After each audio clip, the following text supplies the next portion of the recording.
Sesudah semuanya itu terlaksana, datanglah para pemuka mendekati aku dan berkata, "Orang-orang Israel awam, para imam dan orang-orang Lui, tidak memisahkan diri dari penduduk negeri dengan segala kekejiannya, yakni dari orang Kanaan, orang Het, orang Feris, orang Yebus, orang Amon, orang Moab, orang Mesir dan orang Amori. Karena mereka telah mengambil istri dari antara anak perempuan orang-orang itu untuk diri sendiri dan untuk anak-anak mereka, sehingga bercampurlah benih yang kudus dengan penduduk negeri.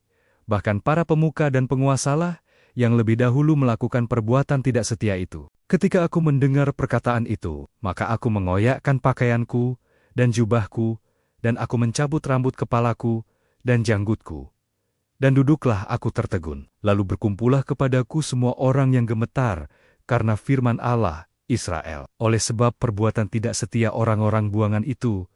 Tetapi aku tetap duduk tertegun sampai korban petang. Pada waktu korban petang, bangkitlah aku dan berhenti menyiksa diriku. Lalu aku berlutut dengan pakaianku dan jubahku yang koyak-koyak sambil menadahkan tanganku kepada Tuhan, Allahku, dan kataku, "Ya, Allahku, aku malu dan mendapat cela, sehingga tidak berani menengadahkan mukaku kepadamu, ya Allahku, karena dosa kami telah menumpuk mengatasi kepala kami, dan kesalahan kami telah membubung ke langit. Dari zaman nenek moyang kami, sampai hari ini, kesalahan kami besar, dan oleh karena dosa kami, maka kami sekalian dengan raja-raja dan imam-imam kami diserahkan ke dalam tangan raja-raja negeri, ke dalam kuasa pedang, ke dalam penawanan dan penjarahan, dan penghinaan di depan umum, seperti yang terjadi sekarang ini. Dan sekarang, baru saja kami alami kasih karunia daripada Tuhan, Allah kami yang meninggalkan pada kami orang-orang yang terluput, dan memberi kami tempat menetap di tempatnya yang kudus, sehingga Allah kami membuat mata kami bercahaya, dan memberi kami sedikit kelegaan di dalam perbudakan kami. Karena sungguh pun kami menjadi budak, tetapi di dalam perbudakan itu, kami tidak ditinggalkan Allah kami. Ia membuat kami disayangi oleh raja-raja negeri Persia, sehingga kami mendapat kelegaan untuk membangun rumah Allah kami, dan menegakkan kembali reruntuhannya, dan diberi tembok pelindung di Yehuda dan di Yerusalem. Tetapi sekarang, ya Allah kami, apa yang akan kami katakan sesudah semuanya itu? Karena kami telah meninggalkan perinemu yang kau perintahkan dengan perantaraan hamba-hambamu, para nabi itu, dengan berfirman, negeri yang kamu masuki untuk diduduki adalah negeri yang cemar, oleh karena kecemaran penduduk negeri, yakni, oleh karena kekejian yang mereka lakukan, dengan segala kenajisan mereka, di segenap negeri itu, dari ujung ke ujung. Jadi sekarang, janganlah kamu memberikan anak-anak perempuanmu kepada anak lelaki mereka, ataupun mengambil anak-anak perempuan mereka untuk anak-anak lelakimu. Janganlah kamu mengikhtiarkan kesejahteraan dan kebahagiaan mereka untuk selama-lamanya, supaya kamu menjadi kuat, mengecap hasil tanah yang baik, dan mewariskan tanah itu kepada anak-anakmu untuk selama-lamanya. Sesudah semua yang kami alami, oleh sebab perbuatan kami yang jahat dan oleh sebab kesalahan kami yang besar, sedangkan Engkau, ya Allah kami, tidak menghukum setimpal dengan dosa kami, dan masih mengaruniakan kepada kami orang-orang yang terluput sebanyak ini. Masakan kami kembali melanggar perinemu dan kawin-mengawin dengan bangsa-bangsa yang keji ini? Tidakkah Engkau akan murka kepada kami sampai kami habis binasa, sehingga tidak ada yang tinggal hidup atau terluput? Ya Tuhan, Allah Israel, Engkau Maha Benar. Sebab kami masih dibiarkan tinggal sebagai orang-orang yang terluput, seperti yang terjadi sekarang ini. Lihatlah, kami menghadap hadirat-Mu dengan kesalahan kami. Bahwasanya, dalam keadaan demikian, tidak mungkin orang tahan berdiri di hadapan-Mu. Sementara Ezra berdoa dan mengaku dosa, sambil menangis dengan bersujud di depan rumah Allah. Berhimpunlah kepadanya jemaah orang Israel yang sangat besar jumlahnya, laki-laki, perempuan dan anak-anak. Orang-orang itu menangis keras-keras, maka berbicaralah Sekanya bin Yehiel dari Bani Elam. Katanya kepada Ezra, kami telah melakukan perbuatan tidak setia terhadap Allah kita. Oleh karena kami telah memperistri perempuan asing dari antara penduduk negeri. Namun demikian, sekarang juga masih ada harapan bagi Israel. Marilah kita sekarang mengikat perjanjian dengan Allah kita, bahwa kita akan mengusir semua perempuan itu dengan anak-anak yang dilahirkan mereka, menurut nasihat Tuhan dan orang-orang yang gemetar karena perintah Allah kita. Dan biarlah orang bertindak menurut hukum Taurat, bangkitlah, karena hal itu adalah tugasmu.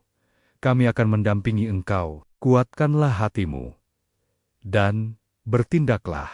Kemudian bangkitlah Ezra, dan menyuruh para pemuka imam dan orang-orang Lewi, dan segenap orang Israel bersumpah, bahwa mereka akan berbuat menurut perkataan itu.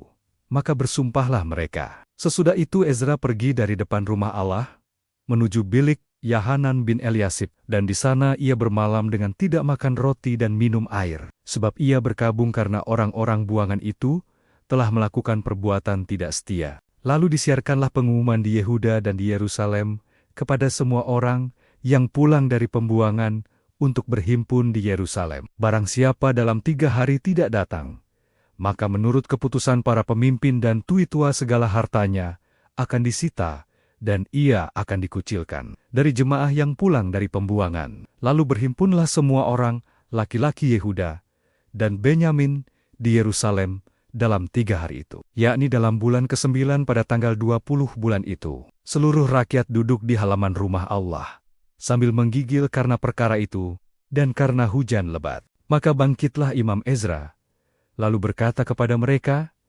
"Kamu telah melakukan perbuatan tidak setia, karena kamu memperistri perempuan asing, dan dengan demikian menambah kesalahan orang Israel. Tetapi sekarang, mengakulah di hadapan Tuhan, Allah nenek moyangmu, dan lakukanlah apa yang berkenan kepodenia, dan pisahkanlah dirimu dari penduduk negeri dan perempuan-perempuan asing itu." Lalu seluruh jemaah menjawab dan berseru dengan suara nyaring, "Sesungguhnya adalah kewajiban kami melakukan seperti katamu itu. Tetapi orang-orang ini besar jumlahnya, dan sekarang musim hujan, sehingga orang tidak sanggup lagi berdiri di luar. Lagi pula pekerjaan itu bukan perkara sehari 2 hari, karena dalam hal itu kami telah banyak melakukan pelanggaran. Biarlah pemimpin-pemimpin kami bertindak mewakili jemaah seluruhnya, maka setiap orang di kota-kota kami yang memperistri perempuan asing harus datang menghadap pada waktu-waktu tertentu, dan bersama-sama mereka, para tua-tua dan para hakim di tiap-tiap kota, sampai murka Allah kami yang bernyala-nyala, karena perkara ini dijauhkan dari kami. Hanya Yonatan bin Asael dan Yahzea bin Tikwa berdiri menentang perkara itu, disokong oleh Mesulam dan Sabutai, orang Lewi itu. Tetapi mereka yang pulang dari pembuangan melakukannya. Maka Imam Ezra memilih beberapa orang kepala kapola kaum keluarga, masing-masing untuk kaum keluarganya. Semuanya dengan namanya disebut. Pada hari pertama bulan ke-10, mereka bersidang untuk menyelidiki perkara itu, dan mereka menyelesaikan segala urusan mengenai orang yang memperistri perempuan asing itu pada hari pertama bulan pertama. Di antara kaum imam yang memperistri perempuan asing terdapat dari Bani Yesua bin Yozadak, dengan saudara-saudaranya Maaseya, Eliezer, Yarib dan Gedalia. Dengan memegang tangan, mereka itu berjanji akan mengusir istri mereka, dan mereka mempersembahkan seekor domba jantan dari kawanan, kambing domba sebagai korban penebus salah karena kesalahan mereka. Dari Bani Immer, Hananai dan Zebaja. Dari Bani Haram, Maaseya, Elia Semaya, Yehiel dan Uzia. Dan dari Bani Pashhur, Elio, Nai, Maaseya, Ismiel, Netaniel, Yozabad dan Alasa. Dari orang-orang Luis Yozabad, Simei, Kelaya, yakni Kelita, Petahia, Yuda, dan Eliezer. Dari para penyanyi, Eliezer. Dari para penunggu pintu gerbang, Salum, Talum, dan Uri. Dari orang-orang Israel yang lain, dari Bani Perus Ramia, Yezia, Malkia Miamin, Eliezer, Malkia dan Benaya. Dari Bani Ilem, Matanya, Zakharia, Yehiel, Abdi, Yerimot dan Elia. Dari Bani Zatu, Elione, Eliasib, Matanya, Yeremot, Zabat dan Aziz. Dari Bani Bebai, Yahanan, Hananya, Zabai dan Altai. Dari Bani-Bani, Mesulam, Maluh, Adaya, Yasub, Siel dan Yeramot. Dari Bani Pahat Moab Odna dan Kelal, Benaya, Maaseya, Matania, Bezaliel, Binwe, dan Manash. Dari Bani Haram Eliasar, Isya, Malkia, Semaya, Simeon, Benyamin, Maluh, dan Semaria. Dari Bani Hasum, Matnai, Matata, Zabad, Elifelet, Yeremai, Manasye, dan Simei. Dari Bani, Maadai, Amram, Ul, Benaya, Bedeya, Keluhu, Wanya, Meremot, Eliasib, Matanya, Matnai. Ya, dari Bani Binwe, Simei, Selemia, Natan, Adaya, Mahnatbai, Sasai, Serai, Azareel, Selemia, Semaria, Salum, Amaria dan Yusuf. Dari Bani Nibo Yehil, Matica, Zabad, Zebina, Yadai, Yo, El dan Benaya. Mereka sekalian mengambil sebagai istri perempuan asing. Maka mereka menyuruh pergi istri-istri itu dengan anak-anaknya.